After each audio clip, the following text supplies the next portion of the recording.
हमारी कहानी है मायके की प्रॉपर्टी।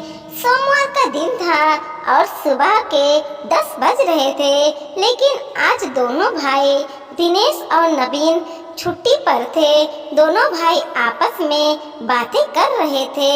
उन दोनों को चाय पकड़ाने आई नवीन की पत्नी हिना उनकी बातें सुनकर रसोई में अपनी जेठानी नेहा के पास गई और उससे बोली, अरे सुना आपने भाभी, आज सुरेखा रानी आ रही हैं। दोनों भाइयों ने इसलिए अपने अपने काम से छुट्टियां ले रखी है। उनकी बात सुनकर के नेहा हैरानी से उसकी तरफ देखने लगी और बोली, फिर से? अभी पिछले महीने ही तो आई थी, अब क्या लेने आ रही है? राम ही जाने। मैंने तो भैया को इससे कहते सुना कि सुरेखा आ रही है तो घर पर ही रहना, कोई जरूरी काम है उसे। हिना ने मुंह बिगाड़ते हुए कहा, ऐसा क्या काम आप पड़ा जो इतने जल्दी दोबारा आ रही है? ससुराल भेज दिया लेकिन फिर भी चैन नहीं है। अब उनकी आओ भगवत और करो, नेहा ने कहा तो हिना भी बोली, और क्या काम होगा भाभी? बाबूजी की प्रॉपर्टी में से अपना हिस्सा चाहिए होगा, इसलिए आ रही होगी। पिछले बार तो इतने लोगों के सामने बोल नहीं पाई होगी। आखिर बाबूजी उस समय खत्म ही हुए थे और रिश्तेदार सब यहीं थे, लेकिन अब तो अपना हिस्सा लेगी जरूर, इसलिए आ रही है। दोनों देवरानी जेठानी रसोई में खड़ी खड़ी पंचायती कर रही थी कि माँ रसोई में आ गई, जिन्हें देख करके दोनों चुप हो गए। कुछ चाहिए था माँ जी? नेहा ने पूछा। हाँ, मुझे पानी की बोतल दे दो, अंदर जग में पानी खत्म हो गया है। माँ ने पानी की बोतल ली और अपने कमरे में चली गई। माँ के जाते ही दोनों फिर से शुरू हो गई। क्या लगता है भाभी, माँ जी को इन सब के बारे में पता होगा कि सुरेखा क्यों आ रही है? अरे होगा, क्यों नहीं, सब पता होगा। आखिर बेटी है उनकी, अपने खून को भी अच्छे से नहीं पहचानती होगी क्या? देख ले, चोरी छुपे अपनी बातें सुन रही थी। पानी का तो सिर्फ बहाना था। दोनों देवरानी जेठानी की पंचायती दस्तूर जारी थी कि इतने में नेहा के बेटे रमन ने आकर बताया कि सुरेखा बुआ आई हैं। लो आ गई, तैयार हो जाओ अब सेवा चाकरी के लिए। नेहा ने कहा, हाँ, अब इन फकीरों की भी सेवा करनी पड़ेगी। आखिर रिश्ते में नंद जो ठहरी, एक तो सेवा भी करो, ऊपर से इन्हें हिस्से भी चाहिए। हिना भी उनकी हाँ में हाँ मिलाते हुए बोली, पर ध्यान रखना, एक पल के लिए भी अकेला मत छोड़ना उन लोगों को। देखो तो सही कि क्या क्या मांगते हैं। नेहा ने कहा और दोनों देवरानी जेठानी बाहर आ गए। देखा तो सुरेखा अकेले ही आई है, नंदोई पवन जी साथ नहीं आए थे। सुरेखा राम स्वरूप शर्मा और कमला जी की बेटी, दोनों भाइयों ने छोटी पर सबकी लाडली थी, लेकिन जब तक कि घर गृहस्थी की जिम्मेदारियां भैया भाभीयों पर नहीं आए थे, तब तक राम स्वरूप जी ठीक थे और सब कुछ उनके हाथ में था। तब दोनों भाइयों की पूरी शिक्षा होने के बाद दोनों के विवाह भी काफी अच्छे तरीके से किए गए थे। बहुओं का स्वागत भी बड़े शानदार ढंग से किया गया था। घर का माहौल काफी खुशनुमा था। जब दोनों भाइयों की शादी हुई और घर में भाभियां आई, उस समय सुरेखा पढ़ ही रही थी। उस समय वो ग्रेजुएशन के पहले साल में थी, लेकिन तभी एक दिन राम स्वरूप जी को लकवा मार गया और वो पूरी तरह से बिस्तर पर आ गए। इस कारण से घर की पूरी भागदौड़ भैया भाभियों के हाथ में आ गई।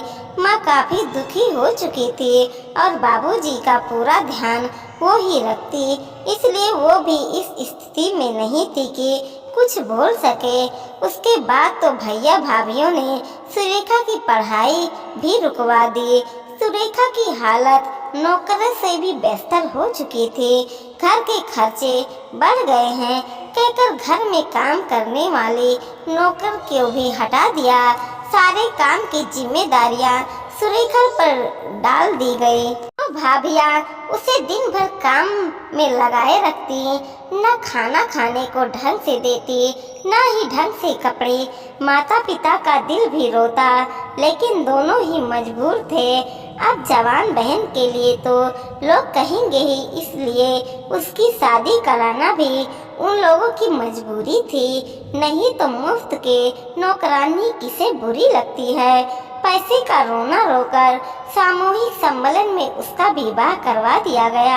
यहाँ तक कि लड़का भी अपनी बराबरी के देखने की तजुब नहीं उठाए। सुरेखा से 10 साल बड़े लड़के से उसकी शादी करा दी। ऐसा नहीं था कि आर्थिक स्थिति बिल्कुल गिर चुकी थी। बड़ा भाई जहाँ पिताजी के जमे जमाए व्यापार को संभाल रहा था, वहीं छोटा भाई खुद एक एडवोकेट था।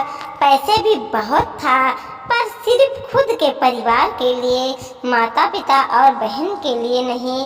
सुरेखा की शादी के बाद घर में वापस नौकर लगा दिया गया, लेकिन सुरेखा की किस्मत अच्छी थी। माना कि पवन गरीब, उम्र में बड़ा और कम पढ़ा लिखा ही सही, पर स्वभाव का काफी अच्छा था। वह सुरेखा का पूरा सम्मान दिया करता था। उसके ससुराल में भी उसकी काफी मान सम्मान था।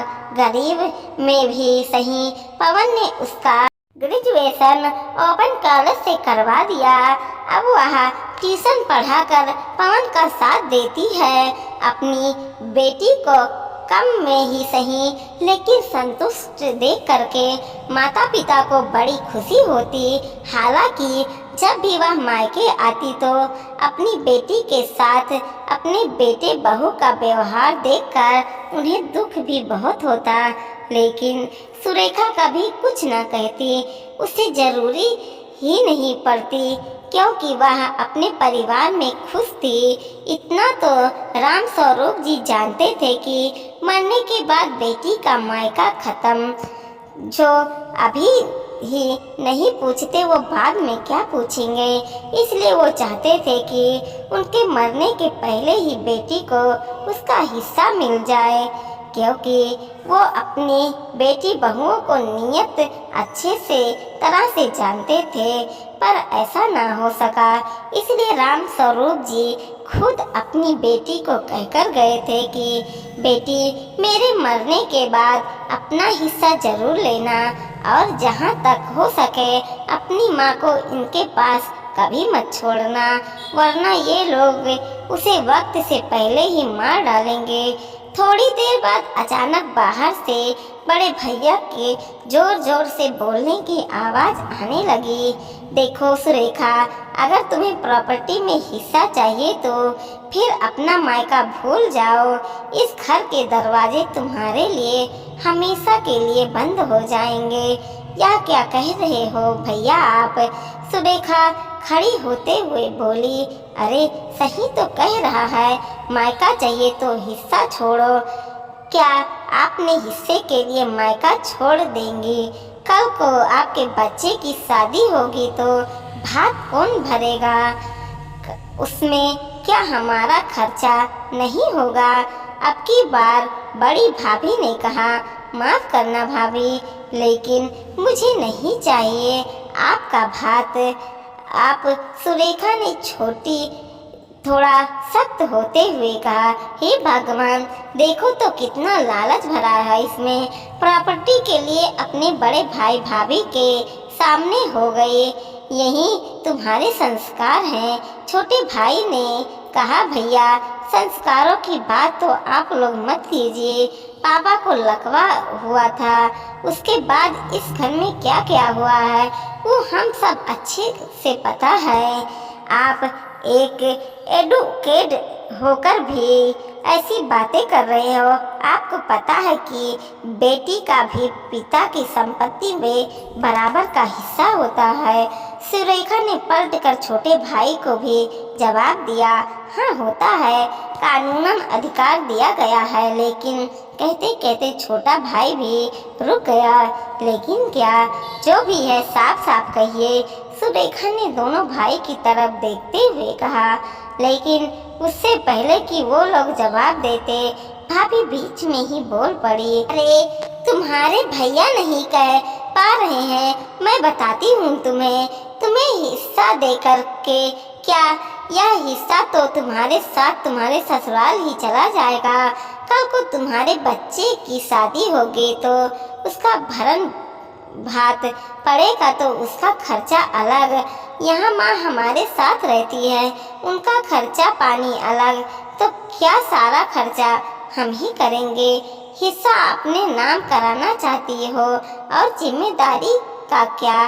बस भाभी, बहुत बोल लिया आप लोगों ने, आज तक बर्दाश्त ही करती रही, पर अब मुझसे मेरे पिता की प्रॉपर्टी में हिस्सा तो चाहिए।